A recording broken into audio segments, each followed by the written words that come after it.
മലയാള cinema പ്രേക്ഷകർ അല്ലെങ്കിൽ ലോകത്താകമാനമുള്ള cinema പ്രേമികൾ വളരെ ആകാംക്ഷയോടെ കാത്തിരിക്കുന്ന സിനിമയാണ് പൃഥ്വിരാജ് നായകവേഷത്തിലെത്തുന്ന ആടുജീവിതം. സിനിമയുടെ അണിയറ പ്രവർത്തനങ്ങൾ ആരംഭിച്ചതു മുതൽ എല്ലാവരുടെയും ചർച്ചാ വിഷയം കൂടിയായിരുന്നു ആടുജീവിതം. ബെന്യാമിൻ്റെ ലോകപ്രശസ്ത നോവലായ പ്രവാസി നജീബിൻ്റെ അതിജീവന കഥ പറയുന്ന ആടുജീവിതം സിനിമയായി വെള്ളിത്തിരയിലേക്ക് എത്തിച്ചേരുന്നത് എല്ലാവർക്കും പ്രിയങ്കരമായ വസ്തുതയായിരുന്നു. ആ ഒരു തലക്കെട്ടിൽ മാത്രമല്ല ആടുജീവിതം ഒതുങ്ങുന്നത്. മലയാള സിനിമയിൽ ഇന്നേ വരെ കാണാത്ത മേക്ക് ഓവറുമായി പൃഥ്വിരാജ് സുകുമാരൻ, ബ്ലെസ്സി എന്ന സംവിധായകൻ്റെ മികവ്, അക്കാദമി അവാർഡ് ജേതാക്കളായ AR റഹ്മാനും റസൂൽ പൂക്കുട്ടിയുമെല്ലാം സിനിമയുടെ യശസ് ഉയർത്തുമെന്ന് പ്രേക്ഷകർ വിലയിരുത്തുന്നുണ്ട്. സിനിമയുടെ റിലീസ് തീയതി പ്രഖ്യാപിച്ചുകൊണ്ട് പൃഥ്വിരാജ് സാമൂഹ്യ മാധ്യമങ്ങളിൽ പങ്കുവച്ച പോസ്റ്ററിൽ സിനിമയെക്കുറിച്ച് അടയാളപ്പെടുത്തിയത് ഇങ്ങനെയായിരുന്നു: വായനയുടെ 16 വർഷങ്ങൾ, ദൃശ്യഭാഷയ്ക്ക് 10 വർഷങ്ങൾ, 6 വർഷം നീണ്ട ചിത്രീകരണം. സിനിമയെക്കുറിച്ച് സംസാരിക്കുമ്പോൾ എപ്പോഴും അവിഭാജ്യ ഘടകമാണ് പൃഥ്വിരാജ് സുകുമാരനും അദ്ദേഹത്തിൻ്റെ കഥാപാത്രങ്ങളുടെ സെലക്ഷനും. 2002 പൃഥ്വിരാജ് മലയാള സിനിമയുടെ ഭാഗമാകുന്നത്. ആദ്യമായി നായകവേഷത്തിലെത്തുന്നത് രഞ്ജിത്ത് സിനിമ നന്ദനത്തിലൂടെയാണെങ്കിലും തിയേറ്റർ റിലീസാകുന്നത് രാജസേനൻ ചിത്രം നക്ഷത്രക്കണ്ണുള്ള രാജകുമാരൻ അവനുണ്ടൊരു രാജകുമാരിയാണ്. ആ വർഷം തന്നെ സാത്താൻ റോളിൽ റിലീസായ സ്റ്റോപ്പ് വയലൻസും പ്രേക്ഷക പ്രശംസ നേടിയിരുന്നു. ഈ 3 സിനിമകളിലൂടെ മലയാള സിനിമയുടെ പുതുനായകനായി ഇൻഡസ്ട്രിയിലേക്ക് എത്തുമ്പോൾ പൃഥ്വിരാജിന് പ്രായം വെറും 20 വയസ്സ് മാത്രമായിരുന്നു. പിന്നീട് 2003 പൃഥ്വിരാജ് നായകനായി 5 സിനിമകളാണ് റിലീസ് ചെയ്യപ്പെടുന്നത്. വെള്ളിത്തിര, മീരയുടെ ദുഃഖവും മുത്തുവിൻ്റെ സ്വപ്നവും, സ്വപ്നക്കൂട്, അമ്മക്കിളിക്കൂട്, ചക്രം. ഈ സിനിമകളെല്ലാം തന്നെ വളരെയധികം പ്രേക്ഷക പ്രശംസ നേടിയവയായിരുന്നു. എടുത്തു പറയത്തക്ക രീതിയിൽ മികച്ചതായിരുന്നു ഈ സിനിമകളിലും പൃഥ്വിരാജിൻ്റെ പെർഫോമൻസ്. വെള്ളിത്തിരയിലെ സ്റ്റൈൽ രാജ്, സ്വപ്നക്കൂടിലെ കുഞ്ഞൂന്, ചക്രത്തിലെ ചന്ദ്രഹാസനെല്ലാം ഒന്നിനൊന്ന് മെച്ചപ്പെട്ട കഥാപാത്രങ്ങളായിരുന്നു. കുറുക്കനെ കറക്കണകിളിയിലെ എന്ന വരി സോഷ്യൽ മീഡിയ റീലുകളിലൂടെ തരംഗം സൃഷ്ടിച്ചപ്പോഴും അതിലെ കാരണക്കാരിൽ ഒരാൾ പൃഥ്വിരാജ് കഥാപാത്രം കാഞ്ഞിരപ്പള്ളി കുഞ്ഞൂനായിരുന്നു. അതിനുശേഷം 2005 സന്തോഷ് ശിവൻ്റെ ആദ്യ സംവിധാന സംരംഭത്തിൽ നായകനായി എത്തിയതും പൃഥ്വിയായിരുന്നു. അനന്തപത്രം. മലയാള ഹൊറർ സിനിമകളുടെ നിർവചനം മാറ്റിത്തീർത്ത സിനിമകളിലൊന്നായിരുന്നു അനന്തപത്രം. അനന്തൻ്റെയും ഭദ്രയുടെയും ചിത്രത്തിൽ പക്ഷേ ഏറ്റവും കൂടുതൽ അഭിനയിച്ചാറാടിയത് മനോജ് K. ജയൻ കഥാപാത്രം ദിഗംബരനായിരുന്നു.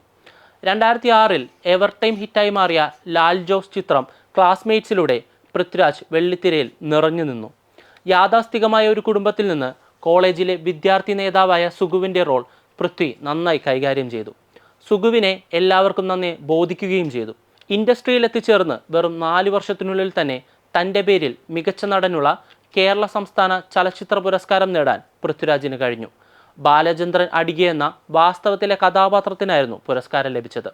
2007 ജനപ്രിയ സിനിമകളുടെ ഭാഗമാകാൻ അദ്ദേഹത്തിന് കഴിഞ്ഞു. തലപ്പാവെന്ന മധുപാൽ സിനിമയിലൂടെ ജനാധിപത്യവാദിയായ നക്സൽ നേതാവായി പൃഥ്വി കാണികൾക്ക് മുൻപിലെത്തി. തൻ്റെ കഥാപാത്രങ്ങളിൽ വേഴ്സറ്റാലിറ്റി കൊണ്ടുവരാൻ ശ്രമിക്കുന്നതിനോടൊപ്പം വാണിജ്യ സിനിമകളുടെ ഭാഗമാകാനും പൃഥ്വി മറന്നില്ല. പുതിയ മുഖം, റോബിൻഹുഡ്, താന്തോന്നി, പോക്കിരി രാജ, അൻവർ, അർജുനൻ സാക്ഷിയൊക്കെ ഇതിന് ഉദാഹരണങ്ങളായിരുന്നു. ചിറക്കൽ കേളുവെന്ന കേരളദേശത്തിൻ്റെ യോദ്ധാവായും കച്ചവടക്കാരൻ JP ആയും തേജാബായിയായും മാണിക്കക്കല്ല് പോലെയുള്ള അധ്യാപകനുമായുമൊക്കെ അയാൾ തൻ്റെ കഥാപാത്രങ്ങളിൽ പുതുമ കണ്ടെത്താൻ ശ്രമിച്ചു. 2012 വർഷത്തിൽ തുടർച്ചയായി തൻ്റെ സിനിമകളിൽ പരാജയം നേരിടേണ്ടി വന്നപ്പോഴും സംസാരിക്കുന്ന ഭാഷയുടെ വ്യക്തതയുടെ പേരിൽ സൈബർ ഇടങ്ങളിലും അല്ലാതെയും ഒരുപാട് പഴികൾ അയാൾ ഏറ്റുവാങ്ങേണ്ടി വന്നിരുന്നു. ആ സമയത്തു കൂടിയാണ് മലയാള സിനിമയിലെ അഹങ്കാരി എന്ന മുദ്ര അയാളുടെ മേൽ ചാർത്തപ്പെടുന്നത്. പക്ഷേ അന്നുണ്ടായിരുന്ന വിവാദങ്ങൾക്കെല്ലാം ഒരു സിനിമ അഭിനേതാവെന്ന നിലയിൽ സ്വന്തം സിനിമകളിലൂടെയാണ് പൃഥ്വിരാജ് മറുപടി പറഞ്ഞത്. 2012 അവസാനം റിലീസായ അയാളും ഞാനും തമ്മിൽ വൻ വിജയമാകുകയും ഡോക്ടർ രവി തരകൻ എന്ന കഥാപാത്രത്തെ പ്രേക്ഷകർ ഇരുകൈകളോടെ സ്വീകരിക്കുകയും ചെയ്തു. ഡോക്ടർ രവി തരകനിലൂടെ കരിയറിലെ 2ാമത്തെ മികച്ച നടനുള്ള സംസ്ഥാന പുരസ്കാരവും നടൻ സ്വന്തമാക്കി. അതിൽ അവസാനിച്ചില്ലെന്ന് മാത്രമല്ല, 2013 വർഷം പൃഥ്വിരാജിൻ്റെതാക്കി മാറ്റി അയാൾ. സെല്ലുലോയിഡ്, മുംബൈ പോലീസ്, മെമ്മറീസ്, ആ വർഷം റിലീസായ 3 സിനിമകളും ബോക്സ് ഓഫീസിൽ വമ്പിച്ച വിജയം നേടി. 2023 കാതലിൻ്റെ റിലീസിന് ശേഷം ക്യൂർ കഥാപാത്രമായി മമ്മൂട്ടി വേഷമണിഞ്ഞപ്പോൾ എല്ലാവരും ആ ശ്രമത്തെ അംഗീകരിക്കുകയും പ്രശംസിക്കുകയും ചെയ്യുകയുണ്ടായി. പക്ഷേ തൻ്റെ അഭിനയ ജീവിതത്തിൻ്റെ നല്ല കാലഘട്ടത്തിൽ ക്യൂർ സമൂഹത്തിന് ഇന്ന് ലഭിക്കുന്ന സ്വീകാര്യതയില്ലാതിരുന്ന കാലത്ത് അത്തരമൊരു കഥാപാത്ര പരീക്ഷണത്തിന് ഒരു ദശാബ്ദകാലത്തിന് മുന്നേ മുതിർന്ന അഭിനേതാവ് കൂടിയാണ് പൃഥ്വിരാജ്. പിന്നീട് അങ്ങോട്ടുള്ള വർഷങ്ങളിൽ നടൻ എന്ന രീതിയിൽ തിരിഞ്ഞു നോക്കേണ്ടി വന്നിട്ടില്ല അയാൾക്ക്. വിജയപരാജയങ്ങളുടെ തേരോട്ടം തുടർന്നുകൊണ്ടേയിരുന്നു. സെവൻത്ത് ഡേ, സപ്തമശ്രീ തസ്കര, ഇവിടെ, എന്നു നിന്റെ മൊയ്തീൻ, അമർ അക്ബർ അന്തോണി, അനാർക്കലി, പാവാട, ജെയിംസ് ആൻഡ് ആലീസ്, എസ്ര, വിമാനം, കൂടെ എന്നിങ്ങനെ ഒട്ടനവധി സിനിമകളും കഥാപാത്രങ്ങളും പൃഥ്വിരാജ് പ്രേക്ഷകർക്ക് നൽകി. അഭിനേതാവെന്ന ലേബലിൽ മാത്രം ഒതുങ്ങുന്ന വ്യക്തിയല്ല താനെന്ന് കഴിഞ്ഞുപോയ വർഷങ്ങളിൽ അയാൾ അടിവരയിട്ട് പറഞ്ഞു കഴിഞ്ഞിരുന്നു.